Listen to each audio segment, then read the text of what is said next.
Okay. Welcome to Porch Play Chat, sponsored by the American Association for the Child's Right to Play, or our shorter title, IPA-USA. IPA-USA is the USA affiliate of the International Play Association. And as part of our efforts to promote play, we've introduced Porch Play Chats. We're up to about 320, and they're all free to you on our YouTube channel. And if you friend us or follow us or whatever you do on Facebook, magically, every Monday morning, a new one will appear in your feed. I'm Deb Lawrence, and I'm co-president of IPA USA. And with me on the porch is Debbie Ray. Hey, Debbie. Yeah. Hey, Deb. She just got back from a wonderful vacation that I'm very, very envious of. Um, Dr. Ray is a professor of kinesiology and the founding director of the LiiNK Project at Texas Christian University. She began as a teacher, coach in public schools, and then transitioned to the university setting, and for a 45-year span in education. She's received LiiNK national media attention on the Today Show and NBC Nightly News regarding the need for recess in schools. She's an author, a researcher, a motivational speaker, an educational consultant, a behavior change trainer, and she has a new book coming out that she'll talk to us later about. That's So right. today we're going to talk about how do we get other audiences to buy into play and the importance of play. So Absolutely. who have you been working with and what I are the know. possibilities? It started, this is really interesting. I have a podcast that's related to my first book. So the book that I wrote in 2019 was Wrong Turns, Right Moves in Education. I took the name Right Moves, and that's become the name of the podcast, to really embrace what should we as human beings be doing to help ourselves be more resilient, healthy, live longer lives in a healthy state, and be able to really embrace life to its fullest, right? And so that's what the Right Moves podcast is about. Well, for the last 4 years that I've had the podcast, I have focused, probably in the first year, I focused much more on LiiNK and just school related things, putting recess out there and so forth. Then I shifted a little bit and I started bringing in, what's going on with communities, who's doing really cool stuff out there that might be from a YMCA perspective, or from a botanic garden, or from a zoo school, whatever it might be. And then last year, I really focused on people doing really good things in innovative ways, just in and around community support, right? So I did those things, and it's been fun all along the way. And probably one of the highlights of last year, or this past year, is when two of our favorites, Amanda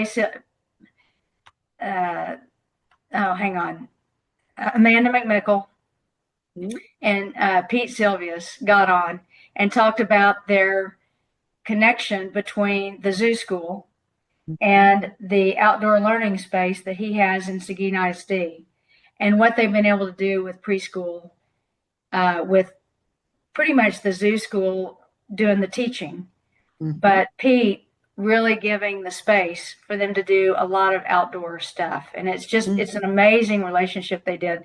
And so I did some focuses like that kind of got started. And, schools, hey, if you want to be innovative, you might look into something like this.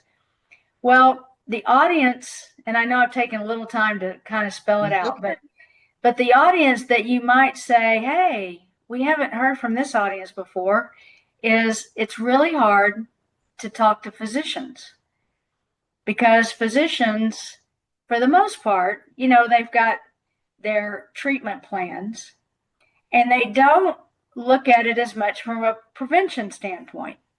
They look at it more from tertiary, or these treatment plans, and they really want to treat whatever the disease or the chronic disorder might be but they don't want to look into what is that underlying condition, that if they just shifted some things within that condition, they may not be seeing them for these chronic diseases.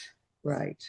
And it started this past spring when I asked Dr. Ramstetter and Dr. Murray, Bob Murray, I asked them to come on and talk about the new American Pediatric Association physician statement.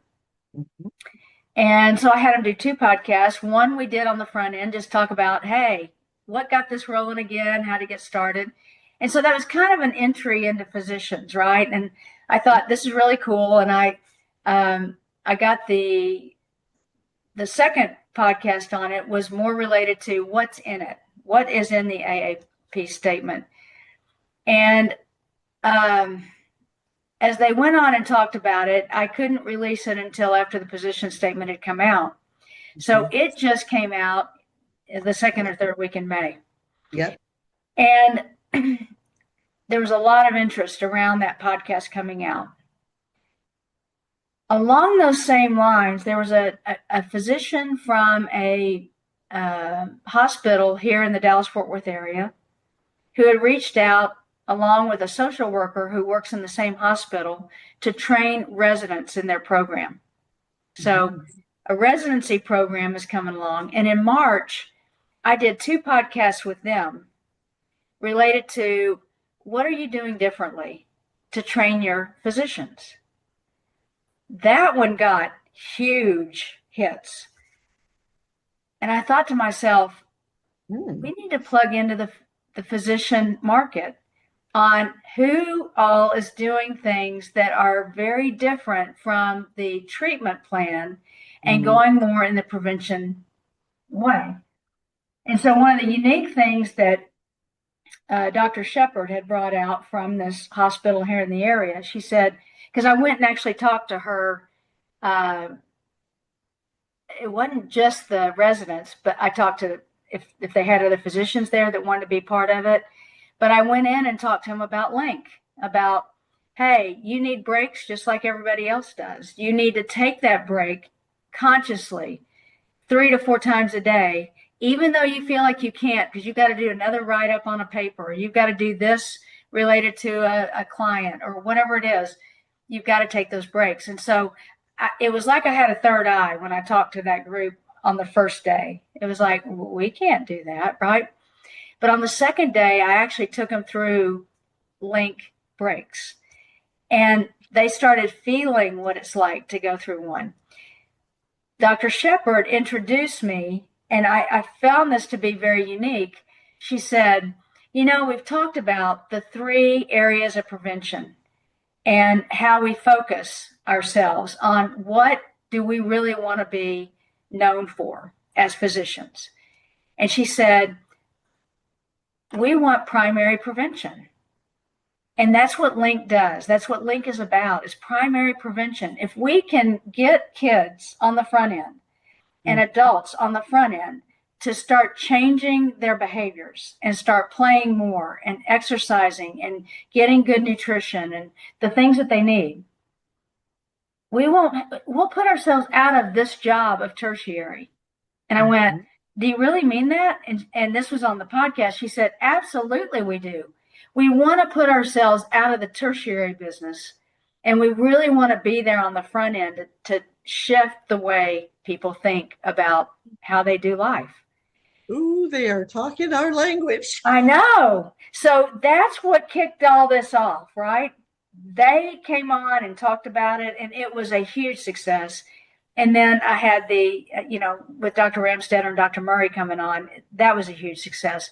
So I built around that a medical clientele, physicians, to come in over the summer and talk about ways that we need to shift in cardiology, in nutrition, in exercise, in the way we do medications. And all those things are coming on this summer in a new series with physicians. How amazing is that? I'm very excited about it. Oh my. And so of course, when we talk about prevention, we can throw play in there, right? Absolutely. It's in every conversation on the podcast. So we're trying to get, I know that there are some physicians that write prescriptions for play for children that is not adult structured, like recreation and sports. Mm-hmm. So how can we engage them in talking to parents about why that play is so critical and the kind of play? Because when parents think play, they're thinking dance, gymnastics, baseball, softball. I hope they're not thinking football, but I have seen it with 5-year-olds. I'm like, stop, I know. please stop. But I wonder how we can get them to talk to engage them in the conversation of what play is and why children need it and why they're outside work playing with friends. I mean, what do we do? How can we grab them and pull them in? Yeah, so let me go back to Dr. Shepard and what they were talking about with training residents. Mm-hmm. I think with everything that we do, it has to come from internally, how we train the professionals to go out and be professionals.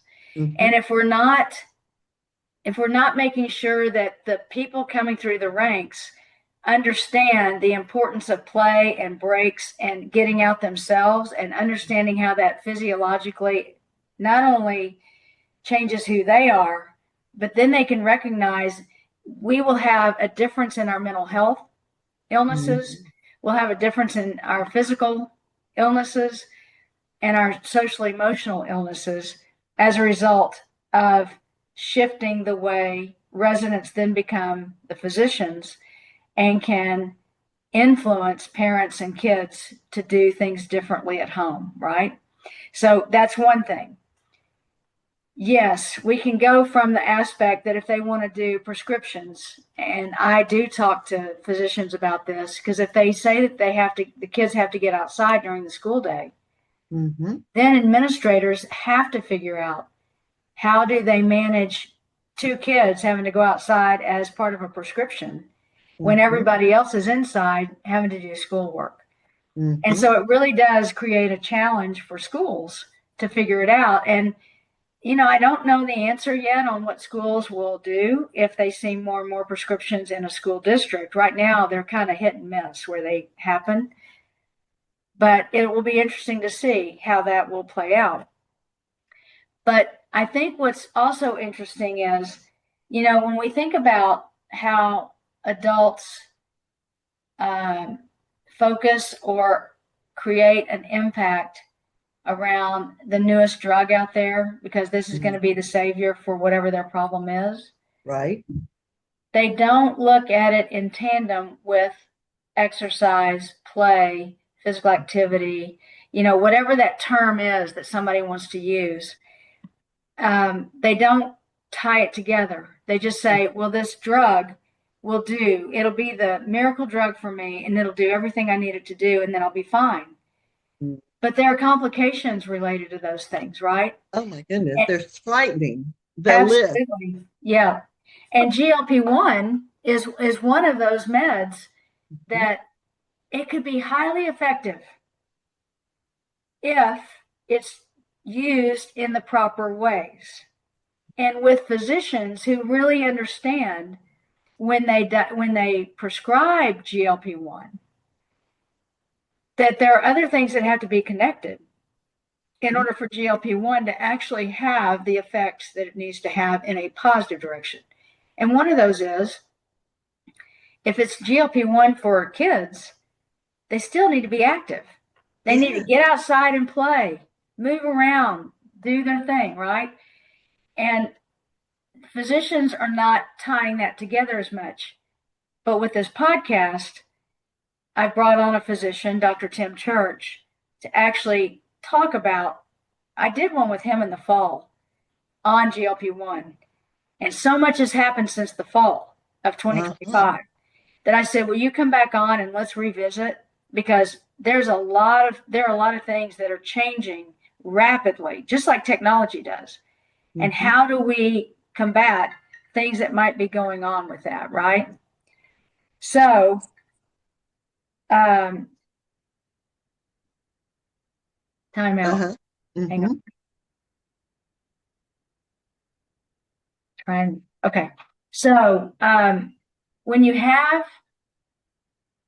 a physician who really understands that exercise and behavior change and those things need to be involved, and if we can get those kind of people to talk about this outwardly to everybody else, then we start creating a shift in how physicians will actually look at it. My concern right now is that the American Medical Association still likes the tertiary, still likes the treatment plan, right? That's what they're after. And it's going to take talking about this over and over and over again. Yeah, to shift their thinking. Yep. And to focus them away from the treatment to the prevention piece. But they would be just as needed in the prevention piece. Yes. It's just changing the whole dynamic of why you go to the doctor, right? Exactly. Yeah. You go to the doctor to get healthier. Yes. You don't go to the doctor because you're sick, right? That's right. It's that shift in their in what they think they're supposed to be doing. Yeah. That's exactly right. I think that's interesting. Well, and you got a good point. If we really want to be healthier, then we don't want to be on 25 medications. No. You know, I mean, we want to get ourselves off of those medications. That should be the goal. To reduce them and get off. I'm just amazed at how many adults say, I'd rather take that next pill than do the work to be healthy. Yeah. Well, it's because it's the easy thing to do, right? It's easy to take GLP-1 and lose the weight. Yeah. It's easy to do. So it's the easy thing to do. Exactly. And so we have to shift to what's the best thing for you to do, because you can't be on, and I mean, it's expensive. So it's expensive. And you know, GLP-1, from what Dr. Church talks about, is not going to be going away because it's an anti-inflammatory. So you could have debilitating arthritis, and GLP-1 could actually bring you out of that debilitation of arthritis, or it could actually work in your favor with an inflammation that's more of an autoimmune issue, and it could work for that kind of thing. But in saying that, the person has to realize that the medication alone can't do the work. Right. It's got to be that the person is getting themselves, either mentally, physically, socially, emotionally, they're getting themselves in a better place. So they can tackle stress. They can tackle social networks. They can tackle family disputes. You know, whatever it is that's causing them to have these issues in the first place, that they're able to really start honing in on what those are. So GLP-1 is just one area, right? But it's a big one. And I think he talks a lot about the liquid gold. And the liquid gold is being play, exercise, being active. You got to do it. You just got to do it. You can't do GLP-1 and not have that part of it and not have the nutrition part of it. Yeah, I think that's the other big piece is, and you go into, I watch commercials on TV for food, right? Yeah. In the restaurants. Yeah. And there's one in particular that is always on, and the portions just get bigger and bigger and bigger, right? And so the other thing we have to work on is there are many restaurants out there now who are healthier, Yeah. right? Or they say they're healthier. I'm not Yeah. sure they are, but they say they are, and they're giving people more choices of healthy options. But then we have this whole other group of restaurants that are just making portions bigger and bigger and telling you you can drink, this and you'll Hmm. be fine and we'll give it to you. So I do think that that's it. It becomes a system thing. Yeah. And It is. It in is. Yeah. cases, the consumer has to drive it. Yeah. That, you know, you've got a point there about the serving sizes and Mhm. how if a person goes into a restaurant and has to pay $20, $25 for a meal, and they don't get the three servings within one serving, right? Mhm. That's put in front of them. If they don't get that massive amount of food, Mhm. they think that they have not gone to a place that actually gives them what their money's worth. Yeah. Instead of educating the consumer on this is your portion. If you want a portion size that actually works for who we are, this is Mhm. it. But then bring down the price of it also. Yeah. You Yeah. know, instead of giving us three times the amount, give us the right size and then bring it down three times on the Hmm. price. But Wouldn't that be nice? it Yeah. would be nice. Yeah. And so, it's a system, right? It's all a system. Yep. And in order But to make meaningful change, we have to work through that system. all the aspects. And I think, in a lot of ways, the series that I'm going to do this summer, GLP-1's the first one. But then I've got another person on. Her name is Dr. Teresa Lyons, and she's out of the UK. Hmm. And she is talking about autism. And her company is AWETISM, autism, instead of AUTISM. Anyway, she is a researcher by trade. She's done a lot on her own though because her own child is autistic, and she has had to learn on her own how to combat that physicians just want to put the child on medications or Yeah. put them in certain places with certain treatments, and Hmm. she's had to fight that. And so she's coming on to talk about how do we communicate with physicians Hmm. on different elements that might be going on in the family, that we can't operate the way the physician wants us to operate. It's going to Hmm. break up the family. It's not healthy for the child. It's not all these things around that. So there's this other angle of Oh, coming from a parent who's also a researcher, has a PhD, but she's coming at it from the parent side. And mm, how has she worked with physicians to really educate them on how this needs to happen? And now she communicates with parents regularly and does all kinds of support stuff with them on how do you communicate with your physicians? How do you do what you need to for your child, advocate for your child? So that's a cool one that's coming on this summer. oh my goodness. Oh my goodness. Because again, it's because compared to many other countries, there's some countries that it's much worse. But compared to other countries, we work more and have less free Yeah, time than other countries. So everybody is always looking for the quick fix, right? Because I don't have time. I don't have time. I don't have time. And so exactly. that just sort of falls into this pattern that we're in. Yeah, Let's quick fix, order the pizza or from the restaurant that'll give us enough to feed several people, or for the new medicine that have all these promises. It's a quick fix. And I think until we can, one of the other factors is that we have to honor humans yeah, and give them more than a week of vacation a year, right? So it it all sort of piles on, I think, yeah. to people. And I they agree. Yeah. and they just are like, I don't know. I just need something fast, right? Right. And they don't know where to turn, right? They don't have a lot of networking in any of these areas. I mean, all of a sudden you find out you're going to have a child who has an element that the parents are going to have to work with. And it's like, well, we've got these services that you can be part of. But nothing about, and this is what Dr. Lyons talks about, is, the nutrition side of it is huge.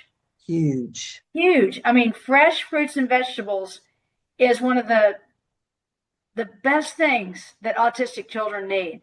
And so she talks about this and, how can you prepare your food so that your child will have the best way of working through all of this. And it's amazing what all she's done. But having these kinds of networks or ways that we can say, hey, check in with this one over here, check in with that one. That's what I really wanted this summer to be about, is there are some amazing physicians out there doing some amazing work. And I just want to highlight those on. And again, the consumer drives it, right? Yep. So, I mean, if we think about the power that we have as a consumer of everything. Yep. We have the power to make meaningful change in everything. But sometimes I think people don't think they have that power. But I think you're going to provide that opportunity so that they can hear what's happening in other places. Yep. Yeah, because go ahead. Maybe say, I need to do that. I need to go there, because it's an alternative to the commercials that are on TV saying this is the drug that will heal you forever. Yes. Yeah.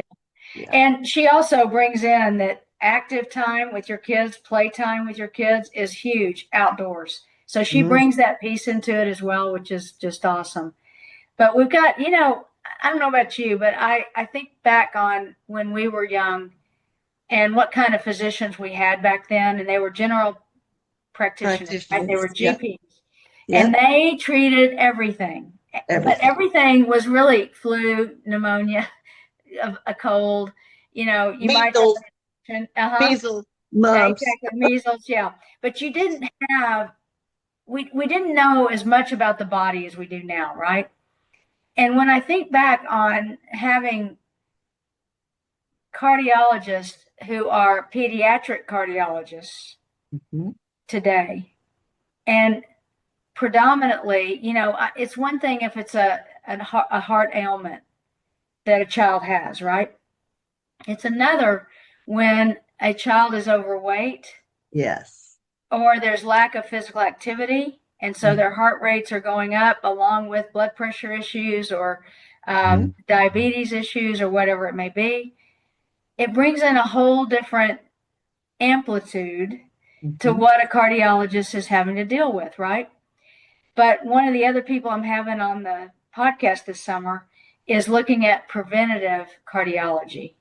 Oh, thank goodness. And she's going to be a great one to have on as well. I haven't talked to her yet. Her recording will happen probably the end of June or so. But, having that type of person on. I've got somebody coming on, actually two different ones, but one is coming on to talk about nutrition and how to really embrace food differently than how we usually see it. And that it's not really about having to cut a lot of things out, but it's about figuring out what are the portion sizes and how physical activity is involved in it, or play is involved with young kids, and so forth. And it's going to be amazing. Oh my God. I mean, it's just like a series of, here's some alternatives. Yep. That will actually not just cover up the problem. Yeah. But actually help you maybe resolve the problem, right? So absolutely. And it will take maybe a little bit longer, but it doesn't mean it's impossible. And so, this is going to be incredible. So you're going to send me all those recording dates. Yeah, I will. I'll send where to get them, and I'll put them into the script stuff that's in the Porch Play Chats on Facebook and on YouTube. Woo! I know.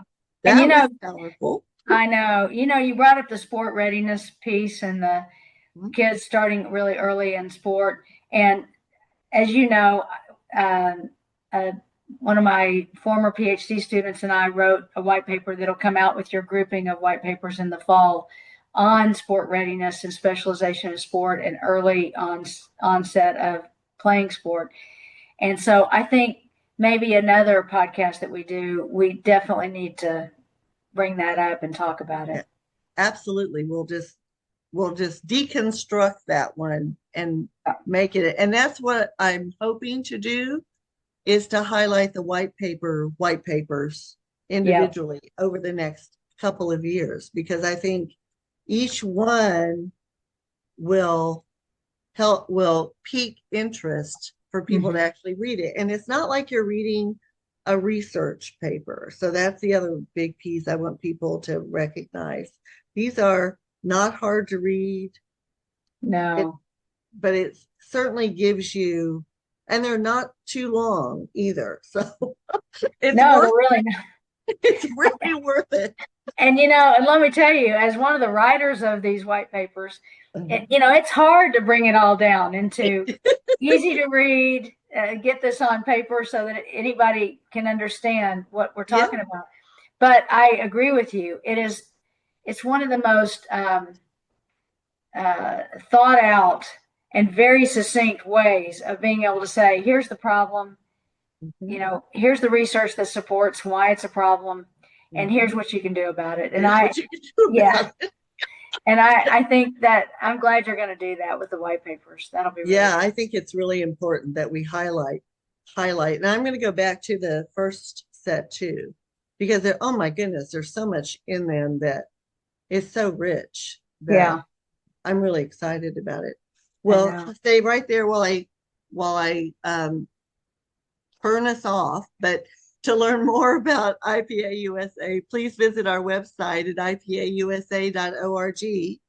And until next time, keep playing.